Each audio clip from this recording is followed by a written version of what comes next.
লিবিয়ার রাজধানী ত্রিপোলির দখলে অভিযান চালিয়ে যাওয়ার ঘোষণা দিয়েছে খলিফা হাফতারের লিবিয়ান ন্যাশনাল আর্মি। জাতিসংঘ সমর্থিত সরকারি বাহিনীর সাথে হাফতার বাহিনীর সংঘর্ষে এখনো পর্যন্ত 121 জন নিহত হয়েছেন। প্রায় 2 সপ্তাহ ধরে চলা এই সংঘাতে গুরুতর আহত হয়েছেন 5 শতাধিক মানুষ, যাদের বেশিরভাগই বেসামরিক নাগরিক। বাস্তুচ্যুত হয়েছেন 16,000 মানুষ। তবে বেসামরিকের ক্ষয়ক্ষতির জন্য একে অপরের ওপর দোষ চাপাচ্ছে বিবদমান দুটি পক্ষ।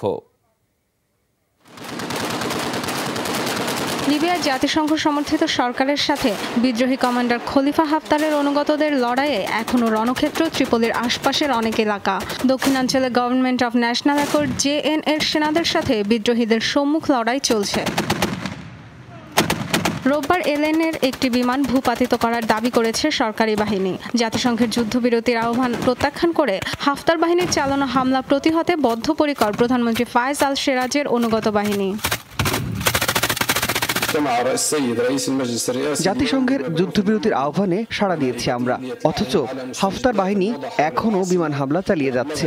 সাধারণ নাগরিকদের উপর হামলা চলছে, আইনসারায় স্কুলেও হানা দিয়েছে তারা। বেসামরিকের উপর হামলার কঠোর জবাব দেওয়া হবে। বেসামরিক জানমালের ক্ষয়ক্ষতির দায় সরকারের উপরই চাপাচ্ছে হাফতার বাহিনী।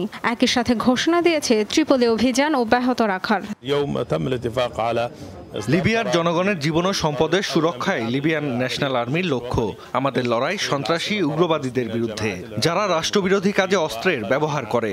দখলদার সরকার উৎখাত করে ত্রিপোলির নিয়ন্ত্রণ নিতেই হবে।